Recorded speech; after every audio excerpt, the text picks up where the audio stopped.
आदित्योऽर्को रविर्भानुर्भास्करश्च दिवाकरः मार्ताण्डः सविता हेले तीक्ष्णं शर्मिहिरो रविः।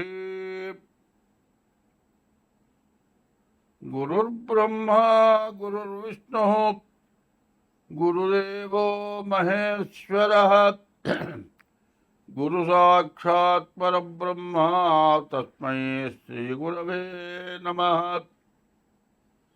वंदे शम्भुमापतिं सुरगुरुं वंदे जगत्कारणं वंदे पन्नगभूषणं मृगधरं वंदे पशूनां पतिं वंदे सूर्यशशाङ्कवक्निनयनं वंदे मुकुन्दप्रियं वंदे भक्तजनाश्रयं च वरदं वंदे शिवं शङ्करम्। ओंकारमन्त्रसंयुक्तं नित्यं ध्यायन्तो योगिनः कामदं मोक्षदं तस्मै ओंकाराय नमो नमः। नमस्ते देवदेवेश नमस्ते परमेश्वर नमस्ते वृषभारूढ़ नकाराय नमो नमः। महादेवं महात्मानं महापातकनाशनो महापापकर्मं वंदे मकाराय नमो नमः। 2025 సంవత్సరం మే నెల. ఈ నెల మేషరాశి ఫలితాలు చెప్పుకుందాం. ఈ మేషరాశిలో ఈ నెలలో గ్రహాల మార్పులు చాలా వచ్చినాయి. ఏమిటంటే గురువు 14వ తారీఖు రాత్రి 10:36 వృషభ రాశి దగ్గర నుంచి మిథున రాశికి వస్తున్నాడు. చూడండి, ఈ నెల ఈ మేషరాశికి ఫలితాలు చెప్పుకుందాం. ముందు గురువు ఇప్పటిదాకా వృషభ రాశిలో ఉన్నాడు. ఆ వృషభ రాశిలో ఉన్నటువంటి గురువు మే నెల 14వ తారీఖుకి మిథున రాశికి వస్తున్నాడు. ఈ మేషరాశికి చాలా మంచి ఫలితాలను ఇస్తాడు. అట్లాగే ఇదే మే నెలలో ఈ గురువు ఎప్పుడు కూడా ఒక సంవత్సరం పాటు ఒక రాశిలో ఉంటాడు. ఆయన అతిచార మీద మిథున రాశికి రావటం చాలా విశేషం. ఉచ్చకిపోతున్నాడు, చాలా మంచి చేసేవాడు. తర్వాత ఇంకోటి ఏమిటంటే రాహుకేతువులు మే నెల 18వ తారీఖు మారుతున్నాయి. ఈ మే నెల 18వ తారీఖు రోజున ఈ రాహుకేతువులకు ఎక్కడుస్తున్నారు. ఈ 18వ తారీఖు మీన రాశిలో ఉన్నటువంటి రాహువు వెనక్కి కుంభరాశికి వస్తున్నాడు. అట్లాగే కేతువు కూడా కన్యా రాశిలో ఇంతవరకు సంచరిస్తున్న కేతువు మళ్ళీ సింహరాశికి వస్తున్నాడు. ఈ గురువు కానీ రాహువు కానీ శని కానీ ఈ గ్రహాలు ఎక్కువ కాలం ఒక్క రాశిలో ఉంటాయి. అటువంటి గ్రహాలు ఏమైనా సంవత్సరం పాటు ఉండే గురువు వృషభ రాశి నుంచి మిథున రాశికి వస్తున్నాడు. అట్లాగే సంవత్సరం 6 మాసాలు ఉండేటువంటి రాహువు మే నెల 18వ తారీఖు రోజున మీనం నుంచి కుంభానికి వస్తున్నాడు రాహువు, కన్య నుంచి సింహానికి వస్తున్నాడు కేతువు. కేతువు సంవత్సరం 6 మాసాలు ఉంటాడు. ఇట్లా రాహువు కూడా ఉచ్చరాశిలో ఉన్నాడు. దీనివల్ల ఏమిటి ప్రయోజనం అని ఆలోచిస్తే కొన్ని రాసులకి చాలా ఇబ్బందికరంగా ఉంటాయి, కొన్ని రాసులకి చాలా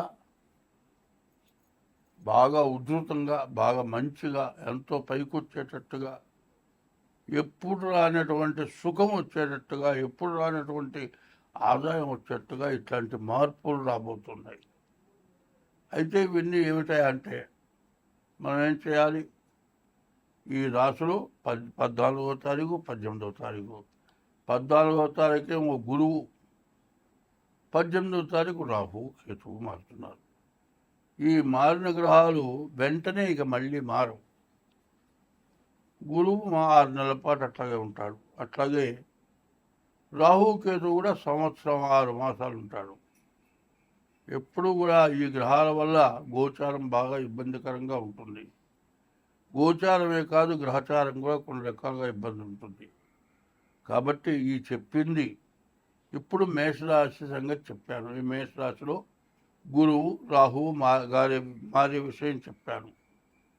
దీన్ని మేషరాశి వరకు నుండి మీనరాశి వరకు మొట్టమొదటి ఇప్పుడు చెబుతున్నది వేసుకోవాలి.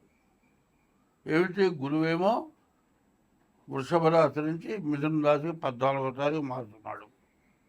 అట్లాగే రాహువు, కేతువు మే నెల 18వ తారీఖుకి రాహువేమో మీనం నుంచి కుంభానికి, కేతువేమో కన్య నుంచి సింహానికి మారటం జరుగుతుంది. దీనివల్ల రకరకాలైన సమస్యలు వస్తాయి. ఈ సమస్యలు ఒక్క రకంగా చెప్పడానికి వీలు కాదు. అందులో శనేమో 2 సంవత్సరాలు 6 మాసాలు మారే శని మొన్న 30వ తారీఖుకి మీన రాశికి వచ్చాడు. ఈ శని కూడా 2 సంవత్సరాలు 6 మాసాలు మీనంలోనే ఉంటాడు. మరి జాతకాలు కూడా చాలా తారుమారుగా ఉండేటువంటి లక్షణాలు బాగా ఉన్నాయి. అందువల్ల ప్రతి వాళ్ళు కూడా మీ యొక్క డేట్ ఆఫ్ బర్త్ ద్వారా, పుట్టిన తారీఖు, నెల, సంవత్సరం ద్వారా జన్మలగ్నం వస్తుంది. ఆ జన్మలగ్నం చూపించుకోవాలి. గోచారం అంటే 25 వంతులే. జన్మలగ్నం బట్టి వచ్చేది 75 వంతులు.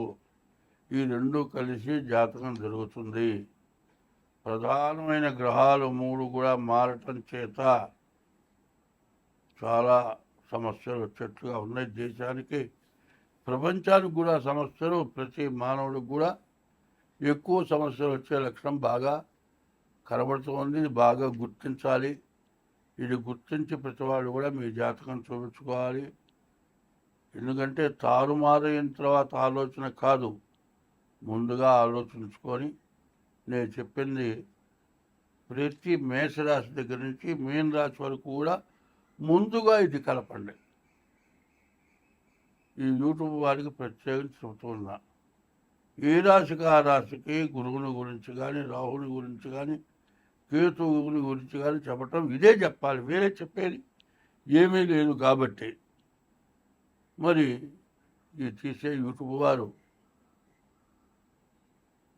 గురువు, శని, రాహువు, కేతువు ఈ 4 గ్రహాల వల్ల రకరకాలైన సమస్యలు, రకరకాలైన బాధలు, కుటుంబ యుద్ధాలు, కుటుంబంలో సమస్యలు, భార్యాభర్తలకి, తండ్రి కొడుకులకి, తల్లి కొడుకు కూతుళ్ళకి, అత్త మామలకి, అత్త కోడళ్ళకి, దేశంలో రాజకీయ నాయకులకి, మరి అధికార పార్టీలో కూడా ఉన్నటువంటి వాళ్ళల్లో వాళ్ళకి తేడాలు, ప్రతిపక్షం వాళ్ళు మరి అధికార పార్టీతో పేచీలు కాదండి. మన ఇండియాలోనే కేంద్రంలో, రాష్ట్రంలో గొడవలే కాకుండా ఇతర దేశాల నుంచి కూడా సమస్యలు వస్తాయి. వీటన్నిటిని కూడా జాగ్రత్తగా ఆలోచించి సర్దుకోవాలి. ఎందుకంటే గ్రహస్థితి ఎట్లా ఉంది, ఎట్లా చేస్తే మనం బాగుంటాం అనేదాన్ని బాగా ఆలోచించుకొని దీన్ని జాగ్రత్త చేసుకుంటే అందరం 2025వ సంవత్సరం మే నెల 2వ రాశి వృషభ రాశి ఫలితాలు. ఈ వృషభ రాశికి పట్టపగ్గాలు లేవు, చాలా బాగుంది. ఉన్న గ్రహాల్లో 5 గ్రహాలు బాగున్నాయి. 5 గ్రహాల్లో 4 గ్రహాలు బుధుడు, శుక్రుడు, శని, రాహువు వీళ్ళంతా కూడా ఏకాదశానికి వచ్చారు. ఈ వృషభ రాశికి ఏకాదశానికి వచ్చిన శని 2 సంవత్సరాల 6 మాసాలు మీకు మేలు చేస్తాడు. ఇప్పుడు నేనున్నాను, నాకు ఇవాళ 52 సంవత్సరాలు వచ్చినాయి. ఎప్పుడో కారు కొనుక్కుండే స్తోమత ఉంది, ఈ డబ్బులు దాచిపెట్టుకుంటే పిల్లలకు ఉపయోగపడుతుంది అని కారు కొనుక్కోక, డ్రైవింగ్ నేర్చుకోక అట్లా కాలం గడిపా. ఇవాళ ప్రపంచం పెరిగిన తర్వాత బండ్ల మీద తిరగలేనటువంటి పరిస్థితి వచ్చింది. కారు అయితే కొనుక్కుంటా కానీ డ్రైవర్ మనకు ఉపయోగపడతాడో లేదో తెలియదు. నిత్యావసర వస్తువుల్లో కారు కూడా ఒకటైంది. మరి కాబట్టి కారు కొనుక్కోవాలనుకునేవాళ్ళు ఈ శని ఏకాదశిలో ఉన్నప్పుడు కారు కొనుక్కుంటే మీకు ఎదురు లేకుండా ముందుకు వస్తాడు. కారు వల్ల బాగా కలిసి వస్తుంది. ఈ వృషభ రాశి వారికి వివాహం కాని వాళ్ళకి వివాహం అవడానికి అవకాశం ఉంది. తర్వాత ఈ మీన రాశిలో గురువు మే నెల 18 వరకే ఈ వృషభ రాశిలో ఏకాదశిలో ఉన్న రాహువు మే నెల 18 వరకే ఏకాదశిలో ఉంటాడు. మంచి టైం. ఈ లోపల మీరు ఏది చేసుకోవాలన్నా, ఎంత కష్టమైనా అప్పు తెచ్చుకోరైనా సరే మీరు ప్రత్యేకించి ఆస్తులు, ఇళ్ళు, పొలాలు, మరి బంగారం కాదు, పెళ్ళిళ్ళు, విదేశాలకు వెళ్ళే వాళ్ళు ఎవరన్నా ఉంటే వాళ్ళని గురించి విశ్వ ప్రయత్నం చేసి మీరు చేసిన ప్రయత్నానికి మంచి సఫలీకృతం అవుతుంది. గురువు కూడా 14వ తారీఖు ద్వితీయానికి ధనాధిపతి అవుతున్నాడు. తర్వాత కుజుడు బాగున్నాడు. అయితే ఇప్పుడున్న గ్రహాల్లో రవి, కేతువు తప్పితే అన్ని గ్రహాలు బాగున్నాయి. 6 గ్రహాలు పూర్తిగా బాగున్నాయి. కాబట్టి ఈ రాశి వాళ్ళ వెంటనే మీరు అనుకున్నది ఏదైనా కూడా చేయటానికి, సఫలీకృతం అవటానికి చాలా మంచి టైం ఇది. గోచారం వరకే 25 వంతులే. మీ జన్మలగ్న రీత్యా చూసుకోండి. జన్మలగ్న రీత్యా ప్రత్యేకించి మీరు తెలుసుకోవాలి. అట్లా డేట్ ఆఫ్ బర్త్ మాకు లేదండి అంటే హస్తసాముద్రి ద్వారా కానీ మీ జన్మలగ్నం ఎట్లా ఉందో చూసుకోండి. అది ఈ టైంలో వచ్చే లాభం కొన్ని వేల రెట్లు పెరుగుతుంది. మీరు ఈనాడు కష్టపడ్డది వేరు, ఇప్పుడు మీరు చేసేది వేరు. ఇట్లా చేస్తే మీకు మంచి ఫలితం రాబోతుంది. ఇక్కడ ఏమాత్రం అశ్రద్ధ చేసినా సరే తర్వాత ఏమనుకున్నా బాధపడాలి. నాబోటాడు బయలుదేరి వెళ్తుంటే ఒక బంగారంలాగా మెరుస్తుంది. సూర్యకిరణాలు పెడితే మెరుస్తూ ఉంటే చూసా, ఇది ఇత్తడి ముక్కని ఇచ్చే అవతల బారేశాడు. ఇంకోటి ఏం చేశాడు, అది తీసుకున్నాడు. నిజంగా బంగారం.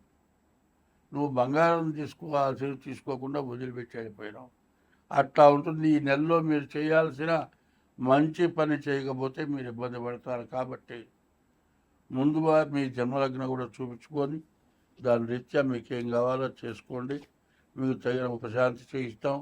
కింద మా ఫోన్ నెంబర్ని సంప్రదించండి. జాతక చక్రం వేయటానికి కానీ, మీకు రాశి ఫలాలు చెప్పడానికి కానీ, ఊరికినే చెప్పడానికి మాత్రం మేము ఖాళీగా లేము. ఎందుకంటే మేము కూడా బతకాలంటే ఏదో ఆదాయం ఉండాలి. ఏమంటే ఊరికే చెప్పరాదండి, పుణ్యం వస్తుందండి. పుణ్యం వస్తుందని అందరికీ తెలుసు.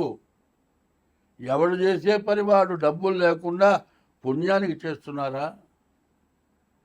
పుణ్యానికి చేయటం వేరు, దురాశగా చేయటం వేరు. అబ్బో డబ్బులు కావాలా? నిన్న ఒక ఆయన అడిగాడు, వల్గర్ మాటలు మాట్లాడబాకు, నేను ఎదురుకు వస్తా. ఇది వల్గరా, ఇట్లాంటి మాటలు మాట్లాడుతున్నారు. ఇది మాత్రం మనిషికి ఉండే విలువలు పోగొట్టుకునే మాటలు మాట్లాడుతున్నారు. వల్గర్ అనే మాట ఎందుకు వస్తుంది? నేను చెప్పేవన్నీ మంచి మాటలే, వల్గర్ మాటలు చవట్లా, ఎవరిని చివాట్లు పెట్టే మాటలు చవట్లా. చివాట్లు పెట్టాల్సిన టైంలో కూడా జాగ్రత్తగా బతకమని చెబుతున్నా. మీ కొంపని నేను దోచటంలా, మిమ్మల్ని కాదు నేను అంటుంది. నన్ను వల్గర్ భాష అన్న మనిషికి చెబుతున్న సమాధానం. ఈ వల్గర్ మాట ఫోన్ చేసి ప్రత్యేకించి పొద్దున్నే సూర్యోదయం టైంలో నా జాతకం చెప్పు, జాతకం చెబుతా, date of birth, fees PhonePe చేయంటే కాదుట, ఆయన నా దగ్గరికి వస్తాట, ఇవన్నీ పనికిరావట, వల్గర్ది. ఇట్లాంటి మాటలు, నువ్వు వల్గర్ కాకపోతే నీకు ఈ మాట ఎందుకు వచ్చింది? అది సంగతి. కాబట్టి ఎప్పుడు కూడా అందరం మంచిగా మాట్లాడుకుందాం, మంచిగా ఉందాం. మీ డేట్ ఆఫ్ బర్త్ ద్వారా మీ జాతకం చూపించుకోండి, అన్ని విధాలా బాగుంటుంది. స్వస్తి.